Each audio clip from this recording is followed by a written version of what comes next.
এই লে এদিকে আসো তো। কি হয়েছে? তুমি টাকাটাই করতেছো না, এটা বাসা বাড়ি, তুমি জানো না?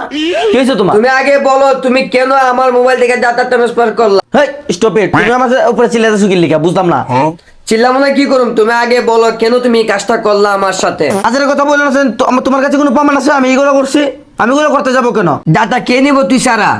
দাঁড়া আমি ওখানে লাইভে যাইতেছি, তুই আমার জীবন ধরে নষ্ট করছস। হ্যালো গাইস, দেখেন লাইলা আমাকে সর্বদের সাথে কি খাওয়াইয়া জানে আমারে, সে আমার সবকিছু ডাটা ট্রান্সফার করে সবকিছু গোপন তথ্য সে ফাঁস করে দিছে। এই সে মহিলা। আমার নামে মিথ্যা কথা বলতেছো কেন তুমি? আমি তোমার টাকা আমি তোমার সাথে মিথ্যা কথা বলতেছি না, তুমি কেন আমার সর্বনাশ করলা?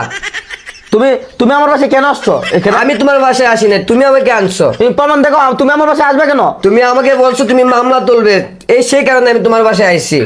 মামলা আমি একদিনও তুলবো না। তুমি আমার কাছে আসছো কেন বুঝলাম না। তুমি আবার আমি মিথ্যা অপবাদ দিয়েছো। হ্যালো সাংবাদিক ভাই, কই আপনাকে বললাম না একটা কথা ভাই? এই সেই মহিলা 50 বছরের মহিলা, সে আমার জীবনের একবার তছনছ করে লাইছে। সে আমার একটা না দুইটা না 5টা মামলা দিছে, দিয়ে আমার জায়গায় আছে। আমি গরিব ঘরের সন্তান, বুঝছেন নি ভাই?